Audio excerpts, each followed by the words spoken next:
বাইরামাত আবু জাহেল ওই সময় করল কিনা দেখা গেল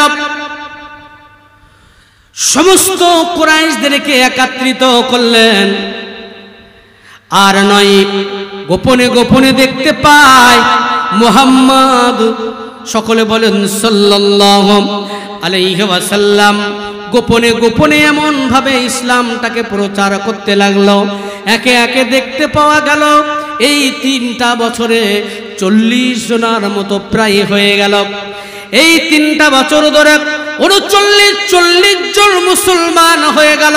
ওদের নামে সব একেবারে এক এক করে ওই সময় আবু জাহেল খবর নিয়ে একের পর এক ওই সময় অত্যাচার চালাতে লাগলো। দেখতে পাওয়া গেল আমার আপনার নবী, দয়ার নবী রাহমাতুল লিল আলামিন একটা জায়গাকে বেছে নিলেন, সাফা পারহা পাহাড়ের উপরে, কাবা শরীফের একটু পাশে একটু দূরে সাফা পাহাড়ের উপরে হযরতে আরকাম রাদিয়াল্লাহু তাআলা আনহুর বাড়ি আছে। হযরতে আরকাম রাদিয়াল্লাহু তাআলা আনহুর বাড়িতে ওখানে গিয়ে নবীজি গোপনে গোপনে ইসলামটা প্রচার করতে লাগলেন। আমার সাহাবায়ে কেরামেরা, আমার সাহাবীরা, এই তোমরা গোপনে গোপনে আমার কাছে আসবে, কারণ প্রকাশ্যে যদি তোমরা আসো একের পর এক নির্যাতন শুরু করে দিচ্ছে আবু জাহেল, উতবা, সাইবা, ভাইরা আমার আবু লাহাব, বিশেষ করে আবু লাহাব, আবু জাহেল এইভাবে একের পর এক যখন মুসলমান যারা হয় তাদের উপরে অত্যাচার চালাতে থাকে। বিশেষ করে দেখা গেল আপনার কিনা হযরতে খাব্বাব রাদিয়াল্লাহু তাআলা আনহু, হযরতে বেলাল রাদিয়াল্লাহু তাআলা আনহু, হযরতে খুবাইব রাদিয়াল্লাহু তাআলা আনহু একের পর এক সাহাবায়ে কেরামদের উপরে নির্যাতন চালাতে লাগলো। একের পর এক নির্যাতন যখন চালাতে লাগলো, নবীজি বলেন আমি গোপনে গোপনে আমার কাছে আসবে, আমি যখন তোমাদেরকে বলবো একটা জায়গায় হবে ওই আরকাম রাদিয়াল্লাহু তাআলা আনহু বাড়িতে, সাফা পাহাড়ের উপরে হযরতে আরকামের বাড়িতে আসবে। ওটাই ছিল ইসলামের প্রথম প্রাথমিক মাদ্রাসা। জোরে বলুন সুবহানাল্লাহ। প্রথম কোথায় জড়ো হতেন মনে রাখবেন, এটা ইসলামের প্রথম মাদ্রাসা কোথায়, প্রথম শিক্ষা দিতেন নবীজি কোথায়? সাফা পাহাড়ের উপরে হযরতে আরকাম রাদিয়াল্লাহু তাআলা আনহুর বাড়িতে। ভাইরা আমার, এইভাবে গোপনে গোপনে যখন প্রচার করতে লাগা হয়, সমস্ত সাহাবায়ে কেরামের একে একে যখন আসতে লাগলেন, এইভাবে খবরটা পৌঁছে যাওয়ার পরে সবাই চলে আসলো আবু তালিবের কাছে। আবু তালিবের কাছে আসার পরে বলতে লাগলাম, ওগো আবু তালিব, আপনার যথেষ্ট সম্মান আছে, এই সম্মানটুকু আপনি যদি বজায় রাখতে চান, আপনার ভাতিজা মুহাম্মদ যে এমন নতুন ধর্ম আবির্ভাব করেছে, এমন নতুন ধর্ম যে প্রচার করছে, এই নতুন ধর্মটাকে আমরা মানি না। একের পর এক জাদু দেখাতে শুরু করছে, একের পর এক এমনি ভাবে আমাদেরকে এমন কথা বলছে যে কথা পাগলেও বলে না। এই কথাগুলো আমাদের শুনতে হচ্ছে। আবু তালেব, আপনি এর বিচার করুন। একের পর এক যখন আবু তালেবের কাছে এসে হাজির হয়ে গেল, আর আবু তালেব নবীজিকে এমন ভালোবাসতেন, তিনি ঈমান আনেননি বটে, তবে ভালোবাসার দিক দিয়ে যদি বিচার করা হয়, আবু তালেব পৃথিবীতে আমার মনে হয়, আমার ইতিহাস ঘেটে আমার যতটুকু জ্ঞান উপার্জন হয়েছে, এই ক্ষুদ্র জ্ঞানের ভিতর থেকে আবু তালেব নবীকে এত ভালোবেসেছে, যদি শুধু ভালোবাসাতেই বিচার করা হয় তাহলে আবু তালেবের উপরে আর কেউ যেতে পারবে বলে মনে হয় না। কারণ নবীজির দাদু আব্দুল মুত্তালিব সেই 8 বছর বয়সে ইন্তেকাল হয়ে গেল। সেই থেকে চাচা আবু তালিব লালিত পালিত করতে লাগলো। এই আবু তালিব বলতে লাগলো, ওই সময় মক্কা নগরীর সমস্ত কুফফার কুরাইশদেরকে লক্ষ্য করে বলল, আমি আবু তালিব জানিয়ে দিলাম, আমার ভাতিজা মুহাম্মদ আজ বাবা নাই, মা নাই, দাদু নাই। আমি আবু তালিব, আমি সন্তানের মতো মায়া করি, আমি স্নেহ করে মায়া করে মমতা করে আজ এই 43-44 বছর হয়ে গেল। আমি আবু তালিব লালিত পালিত করি, যা কিছু বলার দরকার আমার কাছে বলো। তোমরা কেউ মুহাম্মাদের গায়ে টু শব্দটি পর্যন্ত করতে পারবে না, আর মুহাম্মাদের গায়ে একটা টোকাও দিতে পারবে না। যা বলার আমাকে বলো। এইভাবে যখন একের পর এক আবু তালেবের কাছে আসতে লাগলো খবরগুলো, তখন নবুয়াতের ৩-৪ বছর হয়ে গেছে, ৪৩-৪৪ বছর টোটাল নবীজির বয়স। তো ওই সময়ে চাচা আবু তালেবের কাছে এসছে, সবাই মিলে চলে এসছে। আবু তালেব এই কিন্তু শেষ ওয়ার্নিং দিচ্ছি, আপনি মুহাম্মাদের পক্ষ নিন, না আপনি আমাদের পক্ষে আসুন। কিন্তু এদিকে তো আবু তালেব নবীজির কাছে ইমানের কলেমাও পড়ছে না, তার মানে এদিকেও আসছে না, আর ওদিকে বাপ দাদার যে ধর্ম সেটা পালন করে আসছে। তাহলে না ইধার কা না উধার, বলছে একটা পক্ষ নিন, আপনার সম্মান আছে, আপনি সম্মানটা বজায় করুন, আর তা না হলে এই শেষ ওয়ার্নিং আপনাকে দিয়ে গেলাম। এই ওয়ার্নিংটা পেয়ে আবু তালেব একটু ভয় পেয়ে গেলেন। বাইরামাত ওই সময়তে রাত যখন গভীর হয়েছে, নবীজি যখন বাড়ির ভিতরে প্রবেশ করল, ওই সময়তে আবু তালিব বলল, ও ভাতিজা মুহাম্মদ, আজকে একটা কথা তোমাকে বলি বাবা, আজ তোমার বাবাও নাই, মা নাই, দাদু তোমার থেকে বিদায় নিয়ে চলে গেছে বাবা। আমি আবু তালিব, আমি লালিত পালিত করে তোমাকে সামনে থেকে গার্ড দিয়ে এনে আজ এই পর্যন্ত এসেছি বাবা। আবু তালিব, আমার মনে হয় তোমার পক্ষে আর থাকা সম্ভব হবে না, কারণ সমস্ত বংশের লোক সবাই আমার কাছে এসে আজ হুমকি দিয়ে গেছে বাবা। এ ভাতিজা মুহাম্মদ, একবার তুমি ডিসাইড করো তুমি কি করবে, আজ কলেমা তুমি বন্ধ করবে নাকি তুমি বাপ দাদার ধর্মটা মেনে নেবে? তাহলে আমার কিছু করার থাকবে না। তুমি যদি কলেমা প্রচার করতে থাকো, আমি আবু তালিব তোমার পিছনে কিন্তু থাকতে পারবো না।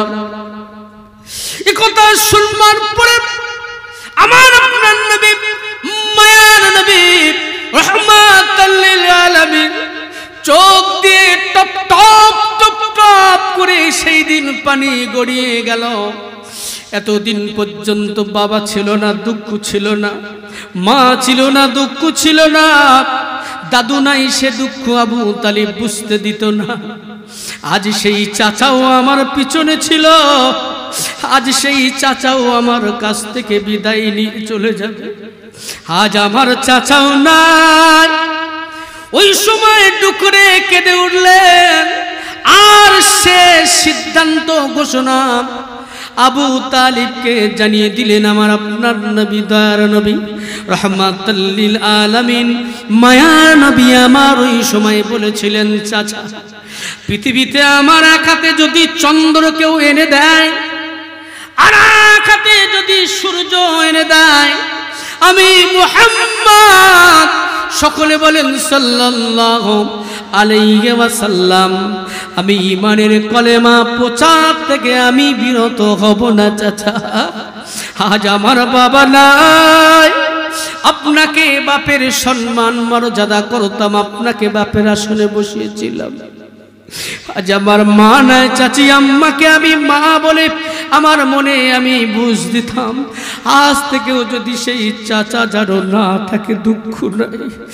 আজ থেকে চাচি আম্মা যদি নাও থাকে, দুঃখ নাই চাচা।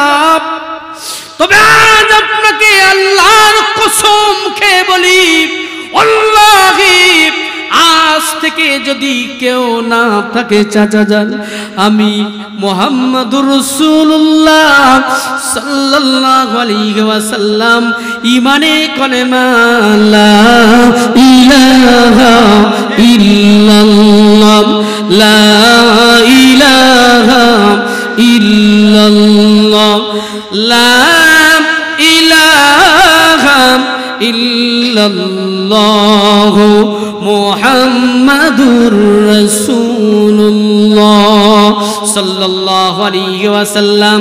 এই কলেমা শরীফ প্রচারটা আমি মুহাম্মদ বন্ধ করব না। এই ঘোষণা পাওয়ার পরে ওই সময় দীপ্ত কণ্ঠে চাচা আবু তালিব বলেছিল, রে মুহাম্মদ, আমি ভুল বুঝেছিলাম, তোর এত দৃঢ় বিশ্বাস ওই কলেমার উপরে, এত দৃঢ় বিশ্বাস আল্লাহর উপরে, এ মুহাম্মদ তুই শুনে রেখে দে, আমি আবু তালেব আজ এই মুহূর্ত থেকে চিন্তাটা ঘুরিয়ে দিলাম। আমি যতদিন পর্যন্ত বেঁচে থাকব, এক ফোঁটা রক্ত যত সময় থাকবে আমার দেহে, মাথা থাকবে, এক ফোঁটা রক্ত থাকবে, জাহান থাকবে আমার দেহে, তত সময় পর্যন্ত ভাতিজা মুহাম্মদ আমি আবু তালিব তোর সামনে দাঁড়িয়ে যাব। আর একটু জোরে বলুন, আর একটু জোরে হয় না? ভাইরা আমার, এই ঘোষণা পাওয়ার পরে আবু জেহেল, আবু লাহাব, উতবা, সাইবা সব ভাইয়ের কাছে খবর চলে গেল, আর নয় আমরা মুহাম্মাদকে মারতে পারবো, আর নাই মুহাম্মাদকে তাড়াতে পারবো। আজ প্রকাশ্যভাবে আবু তালিব ঘোষণা দিয়েছে, তার পক্ষ নিয়েছে আবু তালেব। এবার আমাদের ভেবে চিন্তে কাজ করতে হবে।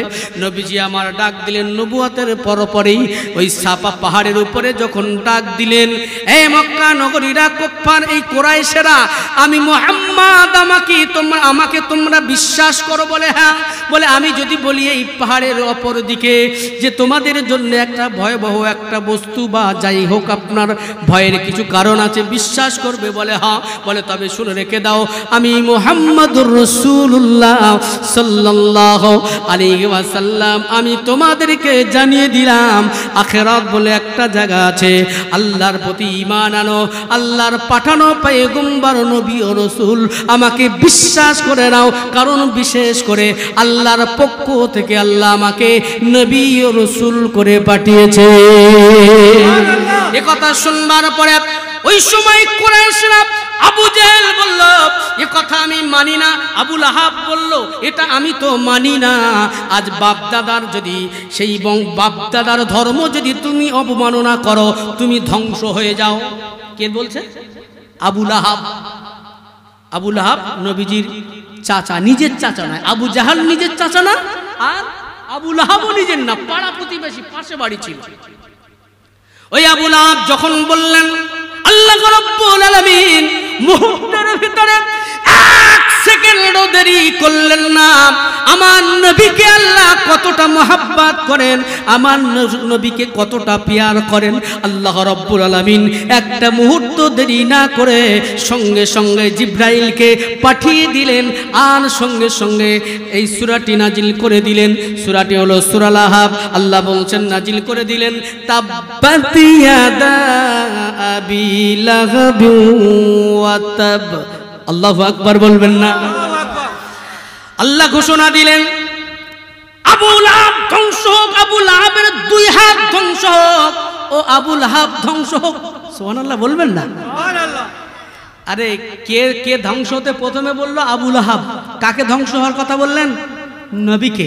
আর নবীর পক্ষ নিয়েছে কে? স্বয়ং আল্লাহ নিয়ে বলছে, হে আবু লাহাব, তুই তো ভালো বড় কথা বলছিস রে। আমার নবীকে তুই কটু কথা বলিস, আমার নবীর মনে কষ্ট দিস, ধ্বংসের কথা বলিস, যা তো দুই হাত ধ্বংস হোক আর তুই ধ্বংস হয়ে যা। জোরে বলুন না সুবহানাল্লাহ। বাইরে আমার এই আবু লাহাবের দুইটা সন্তান, একটা হলো উতবা আর একটা হলো উতাইবা। নামগুলো মনে রাখবেন, একটু পরে কাজে লাগবে। কি কি নাম বললাম মুখস্থ বলেন? উতবা আর উতাইবা। এটা কার? আবু লাহাবের দুই পুত্র। এই দুই পুত্রের সঙ্গে আমার নবীজির দুটো কন্যার বিবাহ হয়েছিল। আপনার কেন উম্মে কুলসুম আর জয়নব, এই জয়নব আর উম্মে কুলসুমকে আবু লাহাবের ওই দুই সন্তান, এদের দুই জনের সঙ্গে বিবাহ দিয়েছিলেন।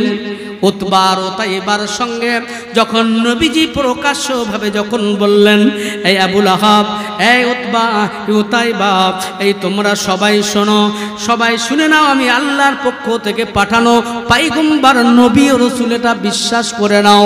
ওই সময় কেউ মানে নাই, যখন বাপ দাদার সেই ধর্মটাকে তারা রাজিত্ব করার জন্য, সিংহাসনটাকে বাঁচানোর জন্য তারা ওর উপরে স্তম্ভিত হয়ে দাঁড়িয়ে থাকার কারণে বলতে লাগলো, এই শুনে রেখে দাও উতবা ও তাইবা, তোমরা এই মুহূর্তে নবী দুই কন্যাকে তালাক দিয়ে দাও।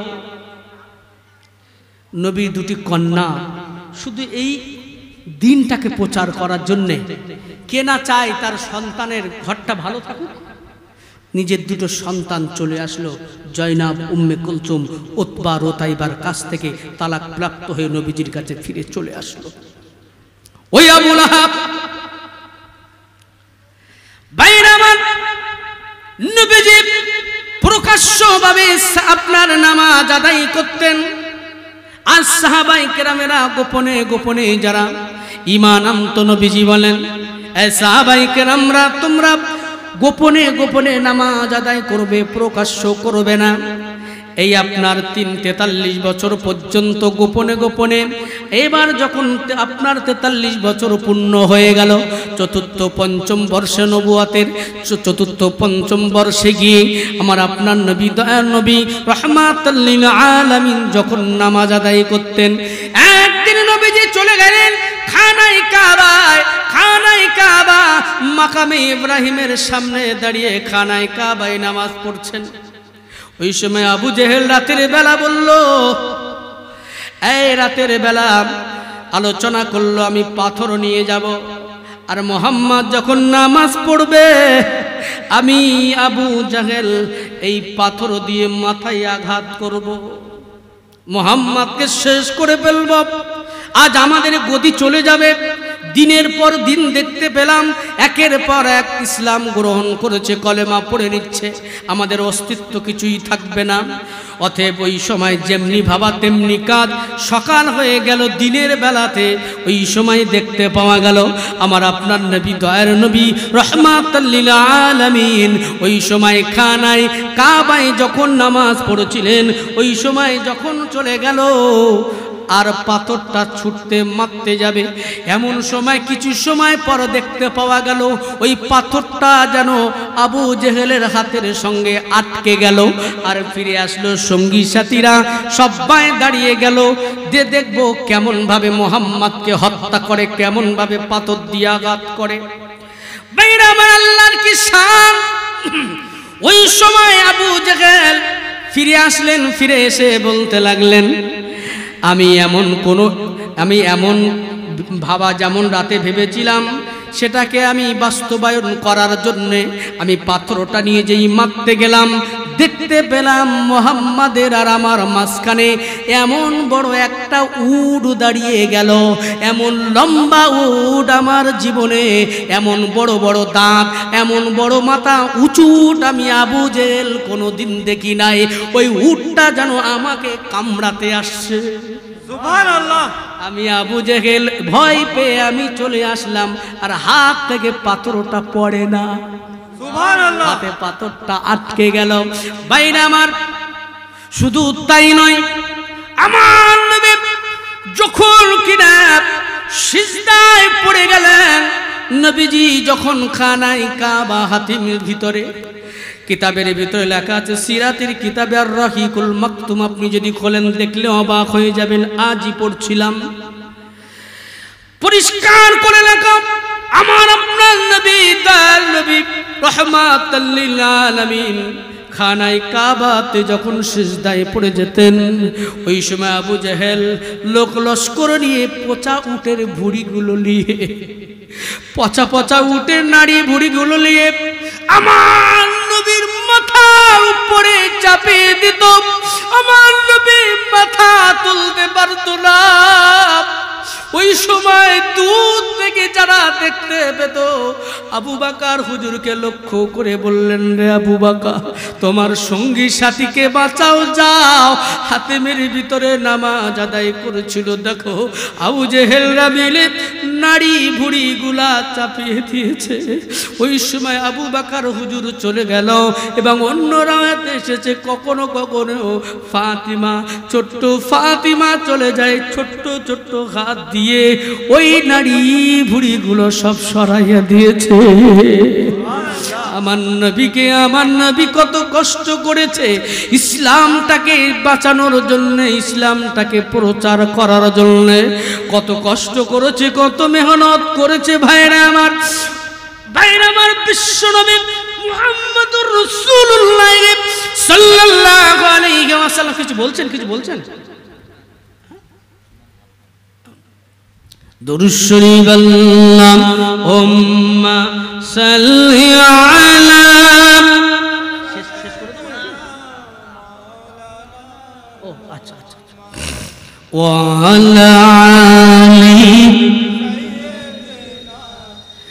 মাওলানা মুহাম্মদ। কষ্ট হচ্ছে নাকি আপনাদের? শেষ করে দেবো নাকি? আলোচনা চলবে? তাহলে তাকবীর শুনে বুঝবো যে আপনাদের শোনার ইচ্ছা আছে। নারায়ে তাকবীর, নারায়ে তাকবীর, আলহামদুলিল্লাহ, নারায়ে রিসালাত রাসূলুল্লাহ, আলহামদুলিল্লাহ। আমার নবী কত কষ্ট করেছিলেন, ইসলামটা এত সহজে আমাদের কাছে আসে না। আমার বলার বিষয় হলো, আপনি জানেন ওই সময়ে যতজন এসেছিল গোপনে গোপনে ইসলামটা গ্রহণ করেছিল, যখন খবর হয়ে গেল, যখন খবর হয়ে গেছে, আপনার খাব্বাব রাদিয়াল্লাহু তাআলা আনহু, হযরত বেলাল রাদিয়াল্লাহু তাআলা আনহু, হযরত খাব্বাব রাদিয়াল্লাহু তাআলা আনহুকে শোনবার পরে যখন শুনল ইসলাম গ্রহণ করেছে, ওই সময় কয়লা দিয়ে আগুন জ্বালানো হয়েছে। তারপরে খাব্বাবকে ওই অগ্নির উপরে, ওই জ্বলন্ত, আপনার জ্বলন্ত ওই কয়লার উপরে শুইয়ে দেওয়া হয়েছে।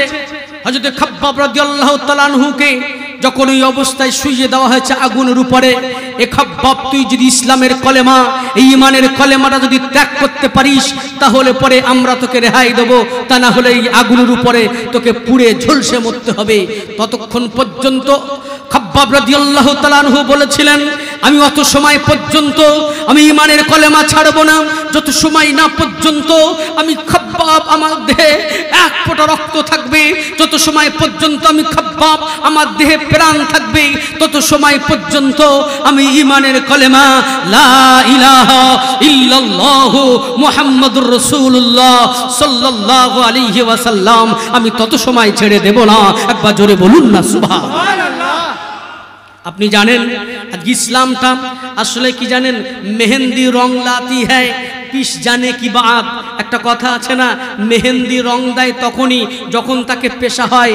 তো যখন সাহাবাই কেরামদের উপরে যত আপনার সাহাবাই কেরামদের উপরে নির্যাতন চলেছিল, ততক্ষণ যত উপর তাদের উপরে অত্যাচার চলেছে, তাদের ঈমানটা তত মজবুত হয়েছে। যত আপনার মেহেন্দি পাতা বাটা হবে তত লাল হবে। তাই মেহেন্দি রং লাতি হ্যায় পিস জানে কি বাত, ঠিক সাহাবাই কেরামদের উপরে যত অত্যাচার হয়েছে, তাদের ঈমানটা, তাদের জজবা তত বেড়ে গেছে। জোরে বলুন সুবহানাল্লাহ। হযরত বেলালের আপনারা করুণ ঘটনা আপনারা জানেন, জানেন না? আপনারা জানেন।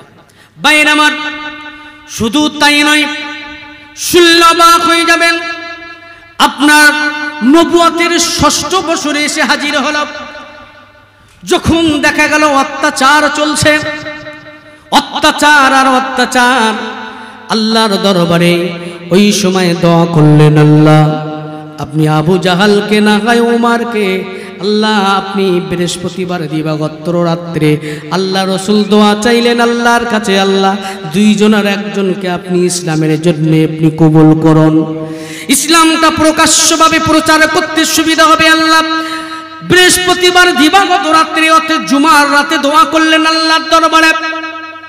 সাথে সাথে এদিকে তার আপনার কিনা আমার নবীর চাচা হযরত হানজালা, রাদিয়াল্লাহু তাআলা আনহুর কথা আপনারা শুনেছেন। হযরত হানজালা রাদিয়াল্লাহু তাআলা আনহু শিকারে বার হয়েছিলেন। শিকারে বার হয়ে বাড়ি আসার পরে শুনলেন আবু লাহাব, আবু জেহেল নাকি আমার নবীর মাথায় আঘাত করেছিলেন। আবু লাহাব ওই সাপা পাহাড়ের উপরে পাথর তুলেছিলেন আমার নবীকে মারবেন। কোন রাওয়ায়াতে এসেছে পাথর ছুঁড়ে নিয়ে আমার নবীজির মাথায় আঘাত করেছিলেন আবু লাহাব। আবু লাহাব আঘাত করাতে যখন শুনলেন নবীজির চাচা হযরত হানজালা রাদিয়াল্লাহু তাআলা আনহু বাড়িতে ফিরলেন। শুনে বাড়িতে স্ত্রীর কাছে শুনলেন যে নাকি আজ মুহাম্মাদের মাথাতে আঘাত করেছে আবু লাহাব। আবু জাহাল ওই সময় আর একটা মুহূর্ত দেরি করলেন না, মুহূর্তের ভিতরে বাড়ি থেকে রওনা দিলেন। হানজালা রাদিয়াল্লাহু তাআলা আনহু, আপনার কিনা হামজা, হযরত হামজা রাদিয়াল্লাহু তাআলা আনহু নবীজির চাচা বার হয়ে গেলেন। হযরত হামজা রাদিয়াল্লাহু তাআলা আনহু একথা শুনবার পরে বাড়ি থেকে রওনা দিয়ে দিলেন। দিয়ে ওই সময় চলে গেলেন আবু জাহালের বাড়ি, করাঘাত করতে লাগলেন। এই আবু জাহাল, আবু লাহাবের বাড়ি করাঘাত করতে লাগলেন। এই আবু লাহাব, তুই আমার ভাতিজাকে মেরেছিস, আমার ভাতিজাকে মেরেছিস, আঘাত করেছিস, পাথরের বাড়ি মেরেছিস। আজ যদি সাহস থাকে আমি হামজা এসেছি, আমার গায়ে হাত দিয়ে দেখা। ওই সময় ওখান থেকে হামজার কেন হামজা ছিল বীরে হামজা, অনেক তার গায়ে শক্তিশালী তিনি ছিলেন। একথা শুনবার পরে আবু জেহেল ঘরের দরজা লাগিয়ে দিল, এদিকে আবু লাহাব ঘরের দরজা লাগিয়ে দিল। হযরত হামজা রাদিয়াল্লাহু তাআলা আনহু ওখান থেকে ফিরে চলে আসলেন, আমার নবীর কাছে এসে বললেন, এই ভাতিজা মুহাম্মদ, তোর ঈমানের কলেমা পড়িয়ে নিয়ে আমি হামজা আমাকে মুসলমান বানিয়ে নে। সুবহানাল্লাহ। ভাইরা আমার, হযরত হামজা রাদিয়াল্লাহু তাআলা আনহু ইসলাম গ্রহণ করার ঠিক 3 দিন পর, কয়দিন পর? 3 দিন পর হযরত ওমর রাদিয়াল্লাহু তাআলা আনহু ইসলাম তিনি কিভাবে গ্রহণ করছে শুনলে অবাক হয়ে যাবেন। এদিকে হযরত ওমর রাদিয়াল্লাহু তাআলা আনহু লাঙ্গা তরবারি নিয়ে বার হয়েছেন, নবীকে হত্যা করবে, শেষ করে দেবে, কতল করে দেবে। শুনেছেন না আপনারা? নবীজিকে হত্যা করবে, শেষ করে দেবে। কত বড় বুকের পাটা! কারণ হযরত ওমর রাদিয়াল্লাহু তাআলা আনহু বিশাল শক্তিশালী ছিল, খুব শক্তিশালী ছিলেন। বাইরে আমার লাঙ্গা তরবারি নিয়ে বার হয়ে আসলেন। প্রতিমধ্যে দেখা হলো, তুমি কোথায় যাও? বলে আমি মুহাম্মাদের মাথাটা কাটতে যাই। ওই সময় আপনারা জানেন লম্বা ঘটনা, সময়ে সবাই বুঝতে পারলেন যে মনে হয় ওমর আজকে সত্যি খেপে গেছে, নবীকে দ্বিখণ্ডিত করে দেবে, হত্যা করে দেবে। কিন্তু না, কেউ কি আমার নবীকে শেষ করতে পারবে নাকি? আমার নবীকে হত্যা করতে পারবে নাকি? বাইরে আমার শুনলে অবাক হয়ে যাবেন। হযরত ওমর রাদিয়াল্লাহু তাআলা আনহু ওখান থেকে যখন বার হলেন, যে যখন শুনলেন তুমি মুহাম্মদকে হত্যা করবে, বলে হ্যাঁ, বলে তোমার বোন আর জামাই দুলাভাই তারা তো ইসলাম ধর্ম গ্রহণ করে নিয়েছে, আগে ঘর সামলাও, তারপরে পর সামলাবে। চলে গেল বোনের বাড়িতে। ওই সময় বোনের বাড়িতে যাওয়ার পরে দেখলেন যে তারা যেন কোরআনুল কারীম থেকে সূরা তোহা থেকে তারা তেলাওয়াত করে। যেহেতু ওমর যাওয়াতে বোন আর দুলাভাই তাদের তেলাওয়াত বন্ধ করে দিলেন। ওমর ঘরের ভিতরে গিয়ে বলতে লাগলেন, এ বোন ফাতেমা, এই বলো তোমরা কি পড়ছিলেন? ওই সময় বলে না, আমরা নিজেরা আলোচনা করছিলাম। বলে না, তোমরা তো কিছু একটা পড়ছিলে, আমি শুনছিলাম। বলে না, কোনো কিছু না। বলছে হ্যাঁ। বলছে আমি যেন এখান থেকে কোনো কিছু গন্ধ পাচ্ছি। বলে বলো। বলছে হ্যাঁ, তুমি যেটা ভাবছো সেটাই। ওই সময় খাব্বাব বললেন, আসলে তিনি ছিলেন হযরত ওমর রাদিয়াল্লাহু তাআলা আনহুর দুলাভাই। ওই সময় বললেন, হ্যাঁ, আমাদের উপরে চড়াও হয়ে কোনো লাভ নাই। এতদিন পর্যন্ত আমরা যেটা করে এসেছি, আজ থেকে আমরা ঘোষণা করে দিলাম, ইমানের কলেমা লা ইলাহা ইল্লাল্লাহ মুহাম্মাদুর রাসূলুল্লাহ সাল্লাল্লাহু আলাইহি সাল্লাম। নবীজিকে আল্লাহ কতটা মহব্বত করেন, কেন এই পর্যন্ত এখনো 50 বছর যেতে যেতে অনেক সময় লাগবে। আমি একটু শুধু এই 10 মিনিটে আপনাদের বোঝাতে চাই যে আল্লাহ নবীকে কতটা মহাব্বত করে, শুনলে অবাক হয়ে যাবেন। আমরা নবীকে মহাব্বত করব না? আমার আল্লাহ কত মহাব্বত করেন। নবীজির দুঃখের বছর পার হয়ে গেল। নবীজির ভালো করে শোনেন, ভালো করে শোনেন, নবীজির স্ত্রী সব থেকে কাছের ছিল আম্মাজান খাদিজাতুল কুবরা রাদিয়াল্লাহু তাআলা আনহা, তিনি ইন্তেকাল হয়ে গেলেন। আমার দিকে তাকান, কে ইন্তেকাল হয়ে গেল? আম্মাজান খাদিজাতুল কুবরা রাদিয়াল্লাহু তাআলা আনহা ইন্তেকাল হয়ে গেল। তার কিছুদিন পরেই চাচা আবু তালিব ইন্তেকাল হয়ে গেল। কেউ নাই পিছনে, আর কেউ নাই। নবীজির মনটা মরা। আল্লাহ রাব্বুল আলামিন বলে, এ আমার হাবিব, আপনি মন খারাপ করবেন না। আপনি মন খারাপ করলে পরে আমি আল্লাহ, আমারও মন খারাপ হয়ে যায়। রাতের অন্ধকারে জিব্রাইলকে বুরাক নিয়ে পাঠায়া দিলেন। নবুয়তের 10ম হিজরিতে রজব মাসে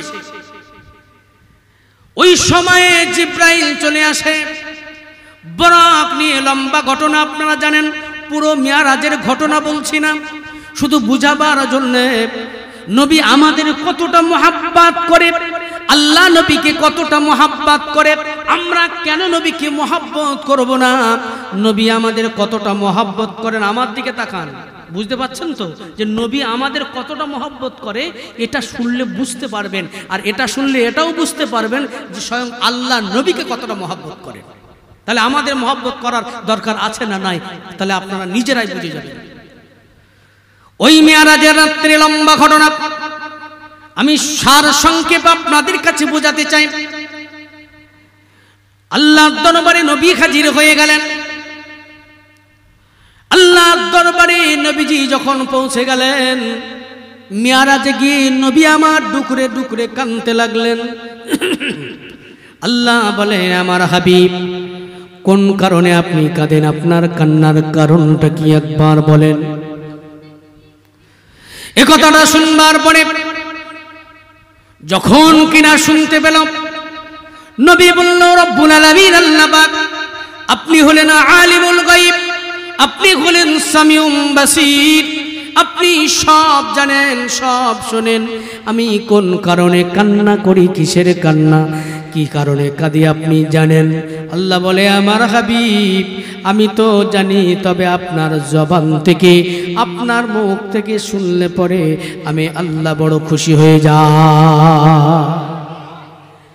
ওই সময় আমার আপনার নবী বলেন, রব্বুল আলামিন আল্লাহ পাক, অন্য কোনো কারণে কাঁদি না, কান্নার একটাই কারণ, আমার একটা কথা মনে পড়ে গিয়েছে, আমার উম্মাত উম্মাতির কথা মনে পড়ে গিয়েছে। আল্লাহ, আমার উম্মাত উম্মাতানিকে বড় মহাব্বত করি। আল্লাহ আল্লাহ বলে, আমার হাবিব, আপনার উম্মাত উম্মাতির নাম কি? নবী আমার বলে, আমার উম্মাত উম্মাতির নাম হলো গুনাহগার। আল্লাহ বলে, আমার হাবিব, আপনি কাঁদবেন না, আপনার উম্মাত উম্মতি গুনাহগার, আমি আল্লাহ আমার নাম তো ক্ষমাকার। আপনি কাঁদবেন না, কাঁদবেন না, আপনার উম্মাত উম্মতির জন্য আমি আল্লাহ রাব্বুল আলামিন তো ক্ষমাকার। নবী আমার কিছু সময় চুপ থাকলেন, আবার আল্লাহর দরবারে ক্রন্দন করতে লাগলেন। আল্লাহ বলে, আমার হাবিব, আপনি আবার কান্না করেন কেন? কিসের কারণে কাঁদেন? ওই সময় নবী আমার বলেছিলেন, রব্বুল আলামিন আল্লাহ পাক, অন্য কোনো কারণে কাঁদি নাই, আমার একটা কথা মনে পড়ে গেছে। আল্লাহ, অন্য নবী আম্বিয়া কিরামদের কত বড় বড় মুআজিজা ছিল, সেই সমস্ত নবী রাসূলেরা ইন্তেকাল হয়ে গেছে, তারা বিদায় নিয়ে চলে গেছে। ইন্তেকালের পরে, তাদের চলে যাওয়ার পরে তাদের সমস্ত মুআজিজা বিলীন হয়ে গেছে। আল্লাহ, আমি যে নবী, আমি যে রাসূল, আমি যে পয়গম্বর, আমার গুনাহগার উম্মাত উম্মতাদিগকে আমি বড় প্যার করি, আমার উম্মাত উম্মাতানি দিগকে আমি বড় ভালোবাসি। ওই সময়তে আল্লাহ বলেন, আমার হাবিব আপনি কান্না করেন। ওই সমস্ত নবীরা ইন্তেকাল হয়ে গেছে, মুজিজা বিলীন হয়ে গেছে। বলে হ্যাঁ। বলছি আর রব্বুল আলামিন আমি নবী ইন্তেকাল হয়ে যাব, আমি তো পৃথিবী থেকে বিদায় নিয়ে চলে যাব। আমার ইন্তেকালের পরে আমার সমস্ত মুজিজা কি বিলীন হয়ে যাবে নাকি? আল্লাহ বলে, আমার হাবিব আপনি কাঁদবেন না, সব থেকে আপনার বড় মুজিজা সেটা হলো কোরআনুল কারীম। এক নম্বর বড় মুজিজা এই কোরআনুল কারীম। এই মুজিজাটা আমি আল্লাহ স্বয়ং নিজেই জামিনদার হয়ে গেলাম। আপনি কাঁদবেন না, এই সব থেকে বড় মুজিজাটা রক্ষণাবেক্ষণের দায়িত্বটা স্বয়ং আমি আল্লাহ নিজে নিয়ে নিলাম। নবী আমার সঙ্গে সঙ্গে বললেন, আল্লাহ এই কোরআনুল কারীমটা বড় মুজিজা, আল্লাহ এটা আমি মেনে নিলাম, কিন্তু রব্বুল আলামিন আপনার সঙ্গে আমার যে মিয়ারাজটা, এই যে দিদার, এই যে দর্শনটা, এটা তো কম বড় মুজিজা নয়। এই মিয়ারাজটা আমি পেলাম, আমার উম্মাত উম্মতি পাবে না। এই মিয়ারাজটা আমি পাবো, আমার উম্মাত উম্মতানি পাবে না। ওই সময় আল্লাহ বলে, আমার হাবিব আপনার সঙ্গে আমার সঙ্গে যে মিয়ারাজ, আপনার সঙ্গে আমার সঙ্গে যে দিদার, এটা হলো প্রাইভেট, এটা হলো পার্সোনাল, এটা আপনার আমার জন্য নির্ধারিত। অন্য নবী রাসূলরাও তারা বলেছিল, আমি আল্লাহ কারোর সঙ্গে আমি দিদার দিই নাই। কোন নবী রাসূল আল্লাহকে দেখেছে নাকি? বলেন বলেন বাইরে আমার কি বলছেন 50-এর পরে দোয়া করে দাও। ও আচ্ছা আচ্ছা। আল্লাহর কাছে যখন বলতে লাগলেন, আল্লাহ এই যে মিয়ারাজটা পেলাম, এই যে মিয়ারাজটা, এটা আপনার সঙ্গে আমার সঙ্গে এই যে দিদার হলো, এটা আমি পেলাম, অথচ আমার উম্মাত উম্মাতানি তারা পাবে না। বুঝতে পারছেন নবী আমাদের কতটা মহব্বত করে, কত বড় দাবি আল্লাহর কাছে তুলছে? বুঝতে পারছেন যে আল্লাহ আপনার সঙ্গে যে দিদারটা আমার হলো, আমার উম্মাত উম্মাতিকে দিতে হবে।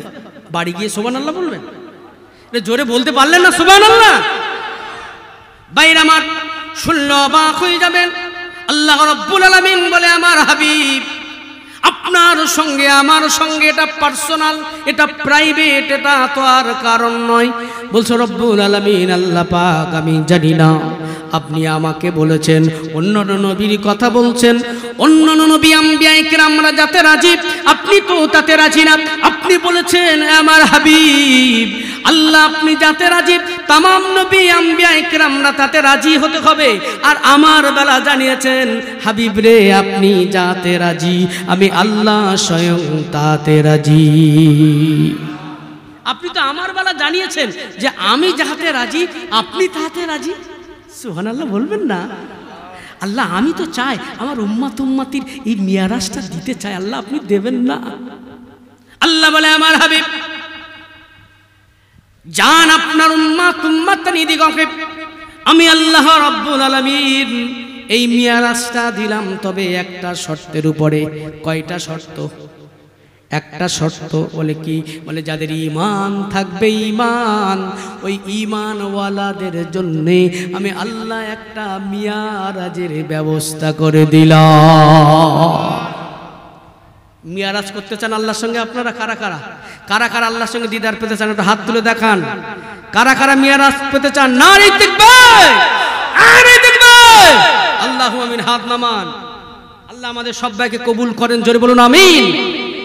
এই মেয়ারাজটা আল্লাহ বললেন হাবিব জান আপনাকে 50 ওয়াক্ত নামাজ দিলাম, এই 50 ওয়াক্ত নামাজ নিয়ে যান আপনার ঈমানওয়ালা বান্দা বান্দিরা যারা ঈমান থাকবে আর নামাজ পড়বে, এই নামাজটা হলো মেয়ারাজ স্বরূপ।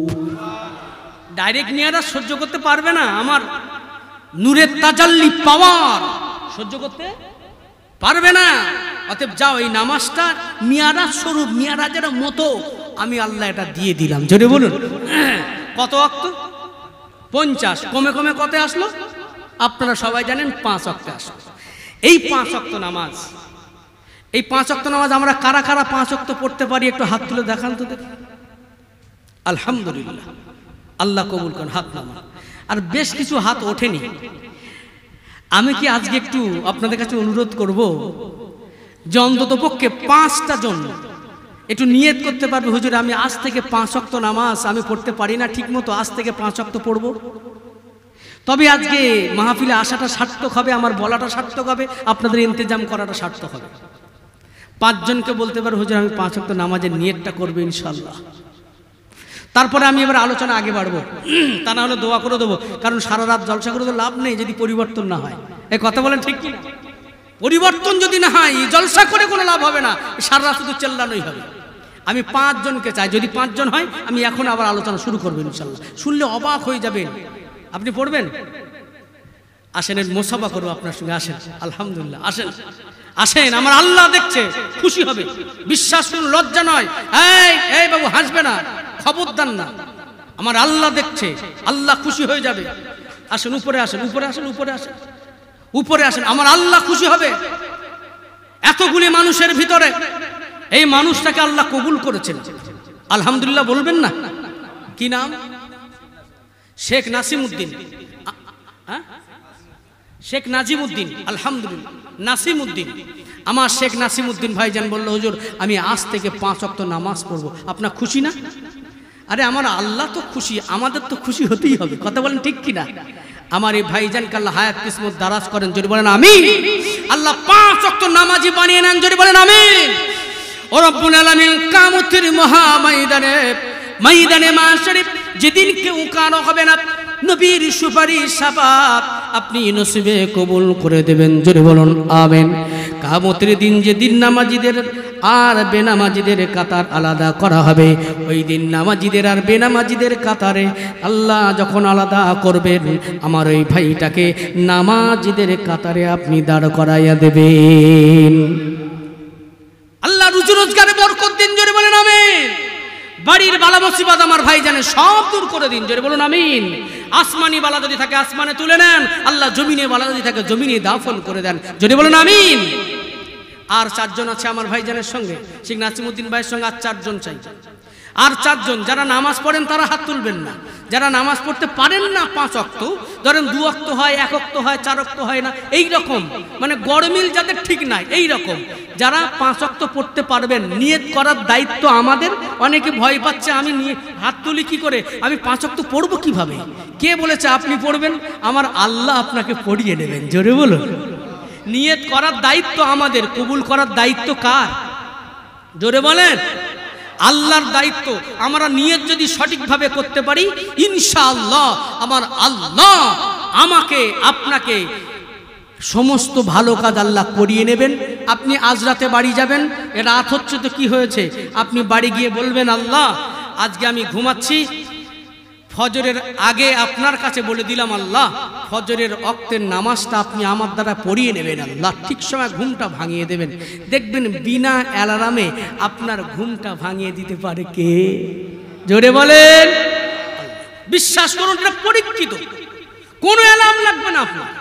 যারা নামাজি হয় প্রকৃত নামাজি তাদের অ্যালার্ম লাগে না, ঠিক টাইম হবে অটোমেটিক ঘুম ভেঙে যাবে। কথা বললেন না? নিয়তটাকে খাঁটি করেন, আর নিয়ত যদি সঠিক করতে পারেন আর 4 জন হবে বাবু, আর 4 জন, 1 জন হয়েছে আর 4 জন কে হতে পারবে? কার নসিব ভালো দেখি, এতগুলো মানুষকে নিয়ে তাকে নিয়ে দোয়া করব, কার নসিবটা ভালো, কার নসিবটা আলো হবে দেখা যাবে। দেখি 2য় নাম্বারকে হাত তুলবে। আমি আপনাকে 1 বিঘা জমি লিখে দিতে বলিনি, আমি আপনাকে 1 লক্ষ টাকা আপনার কাছে চাই। আমি চেয়েছি হেদায়েতের মালিক হলো আল্লাহ।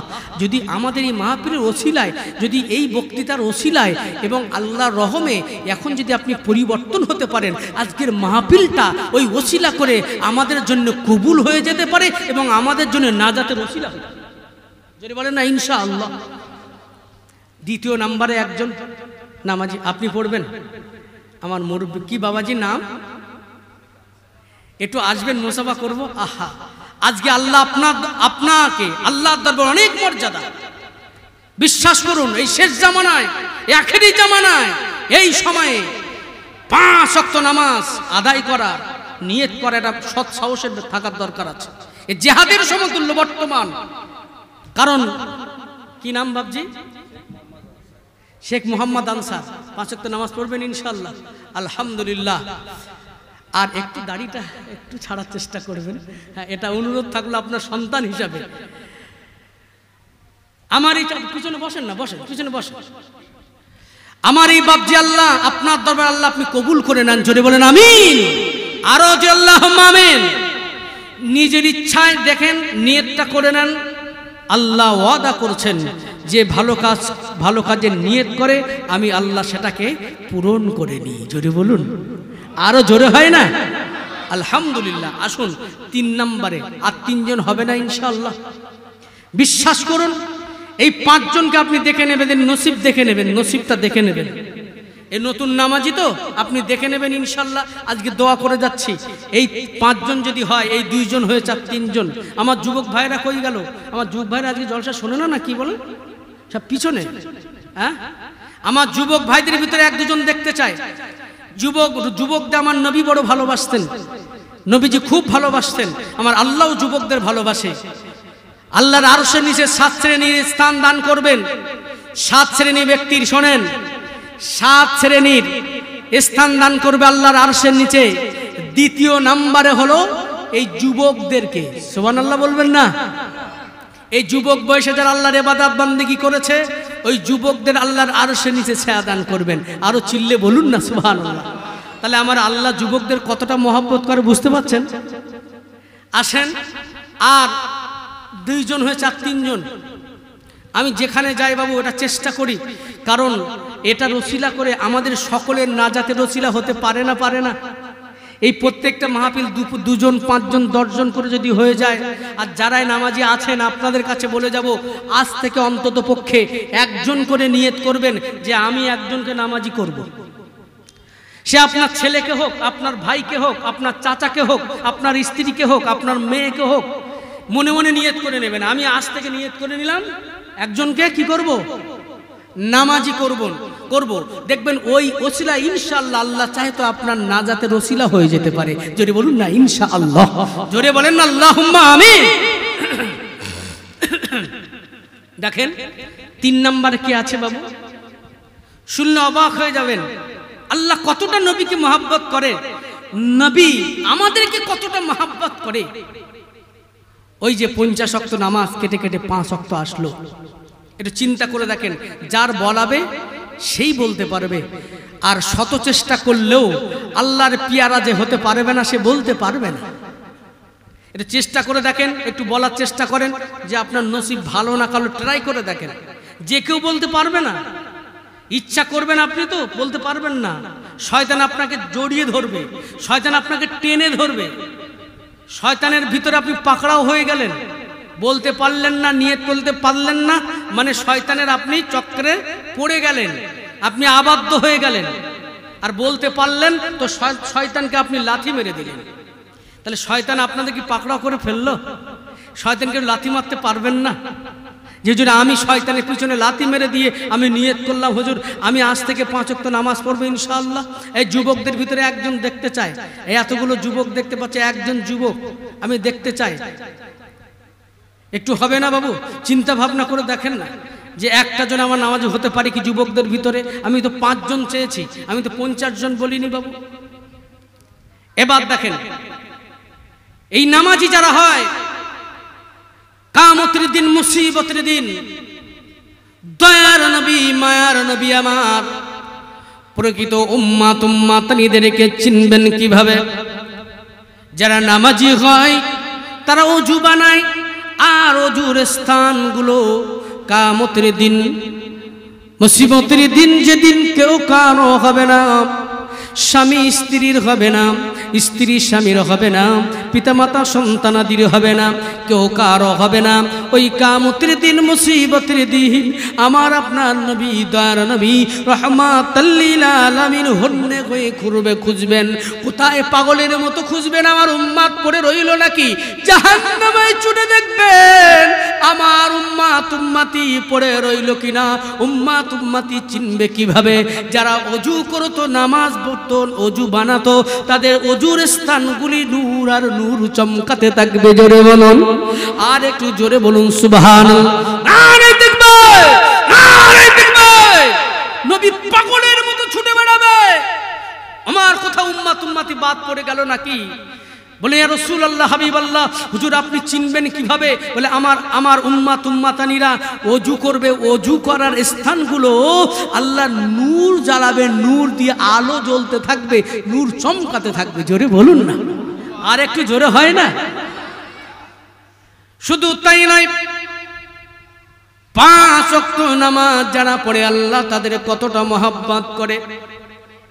নামাজিরা যখন নামাজে দাঁড়িয়ে যায়, আল্লাহ ফেরেশতাদেরকে পাঠিয়ে দেয়, এই ফেরেশতারা চলে যা, ওই বান্দা বান্দিগুলো দেখ, আমি আল্লাহ আমার নামে সিজদারত অবস্থায় থাকবে, আমি আল্লাহ আমার নামে রুকু করবে, আমি আল্লাহ আমার নামে সিজদা করবে, জলদি করে চলে যাও। ওই সময় ফেরেশতারা হাজির হবে। আল্লাহ বলবে, এই ফেরেশতারা ওদের মাথায় দেখ পাহাড় পাহাড় পরিমাণ গোনাহ, ওই অবস্থায় আমি আল্লাহ আমার সিজদা করবে না, না না, আমি আল্লাহ আমার ইবাদত বন্দেগী করবে, অথচ তাদের মাথায় থাকবে গুনাহ, তারা গুনাহে জর্জরিত হয়ে যাবে আখেরি জামানা। এই ফেরেশতারা যা, ওদের কাছ থেকে মাথা থেকে গুনাহগুলো নিয়ে তোরা পাশে চুপটি করে দাঁড়িয়ে যা। বাইরে আমার ওই সময় ফেরেশতারা চলে আসবে। ফেরেশতারা এসে মাথার থেকে গুনাহগুলো নিয়ে, মাথায় থেকে গুনাহগুলো নিয়ে ফেরেশতারা চুপটি করে দাঁড়িয়ে থাকবে মাথায় গুনাহ নিয়ে। নামাজ যত সময় পড়বে বান্দা বান্দি ফেরেশতারা, তত সময় পর্যন্ত গুনাহ নিয়ে তারা ঠাই হয়ে চুপটি করে দাঁড়িয়ে থাকবে। বাইরে আমার নামাজ হয়ে যাওয়ার পরে ওই সময়তে ফেরেশতারা বলবে, আল্লাহ ও রব্বুল আলামিন, আল্লাহ পাক এই বান্দা বান্দির নামাজ হয়ে গেছে, আল্লাহ এদের গোনাগুলো নিয়ে কি আবার মাথায় চাপিয়ে দেব নাকি? আল্লাহ বলে, না রে এই ফেরেশতারা, এদের মাথায় চাপিয়ে দিস না রে, এদের মাথায় গোনা চাপিয়ে দিস না। এদের মাথায় যদি গোনা চাপিয়ে দিস তাহলে পরে আমি আল্লাহ রাব্বুল আলামিন, আমার রহমানুর রহিম নামের মহত্ব কি থাকলো, আমি গফুরুর রহিম নামের মহত্বটা কি থাকলো? এই ফেরেশতারা যা, ওদের গোনাগুলো নিয়ে দূরে যা, একবার জাহান্নামায় গিয়ে নিক্ষেপ করে যা, এদের তামাম জিন্দেগির গোনা গুলোকে ধুয়ে মুছে সাফ করে দিয়ে দে। আর একটু জোরে বলা গেল না? আরে তাকবীর! তাহলে বুঝতে পাচ্ছেন আল্লাহ নামাজির কত মহব্বত, নামাজিদের অনেক মাহাত্ম্য, গুরুত্ব। অনেক সময় চলে যাবে। আচ্ছা দেখি, আমি 30টা সেকেন্ড সময় দিলাম যে 3 নম্বরে একজন হবে কিনা। যদি না হয় তাহলে আমি ওয়াজ মনে ভাবছিলাম যে বাড়াবো, তা না, আর বাড়াবো না। 3 নম্বরে কেউ হবে কি? 3 নম্বরে আপনি পড়বেন? হ্যাঁ,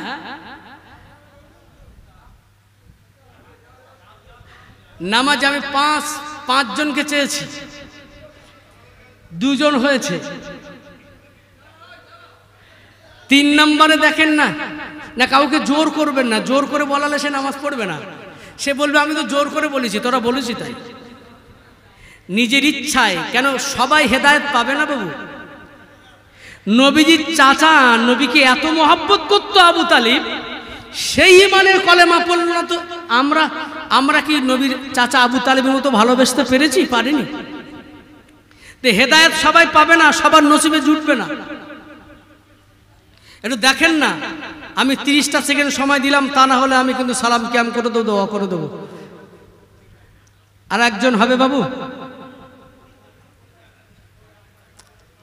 একজন, কোনো যুবক নেই?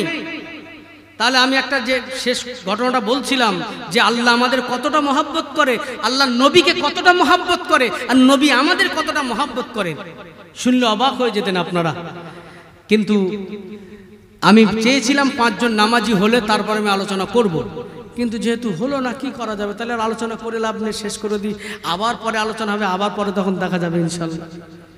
আচ্ছা একটু দেখেন, আর এই ফাঁকে একটু নবীর নামে সালামে তহফা নজরানা পাঠাই, আর এর ফাঁকে যদি কেউ নিয়ত করতে চায় তাহলে কিয়ামের পরে হলো আমি শুরু করবো ইনশাল্লাহ। 5 জন নামাজি হওয়া চাই ইনশাল্লাহ। আসুন মদিনাতুল মুনাওয়ারায় নবী পাকের দরবারে সালামে তহফা নজরানা।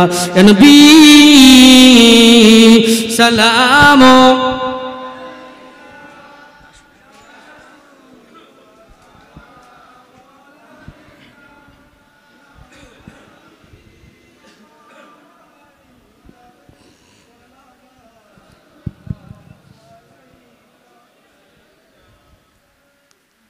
أشرق البدر علينا من ثنيات الوداع وعذب الشكر علينا مدى لله داعي يا نبي سلام يا رسول سلام عليك يا حبيب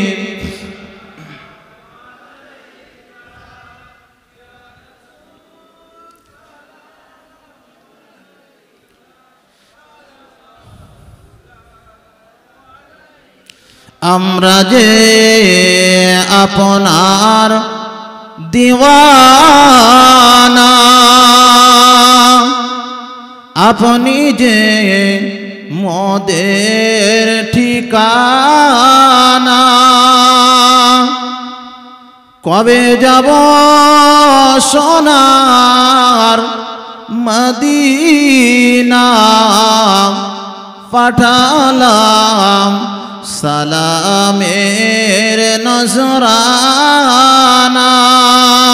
ইয়া নবী সালাম আলাইকা ইয়া রাসূল সালাম আলাইকা ইয়া হাবিব।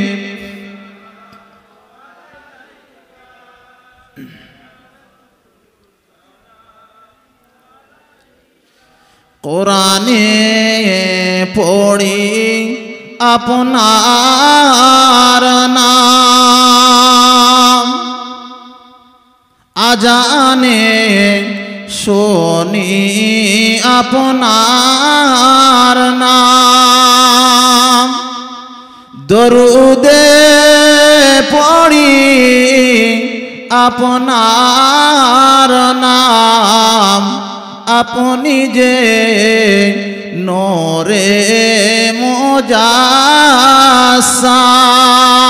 ইয়া নবী সালাম আলাইকা ইয়া রাসূল সালাম আলাইকা ইয়া হাবিব সালাম সালাওয়াতুল্লাহ আলাইকা ইয়া রাব্বি। আমাদের এই নবী দিবস কমিটির মধ্যে আমাদের যিনি সিনিয়র ছিল ওনার নাম ছিল মহুসার রহমান, উনি আমাদের থেকে মানে রুখসাত হয়েছেন বিগত 3 বছর।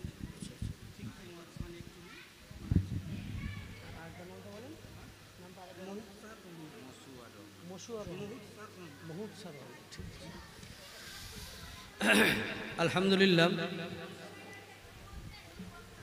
দেখতে দেখতে বহু সময় আপনারা কাটিয়ে দিলেন, সময় দিলেন। 12টা পার হয়ে গেল, ঘড়ির 12টা বেজে গেল, আমাদের কি হলো 12টা বেজে গেছে নবীর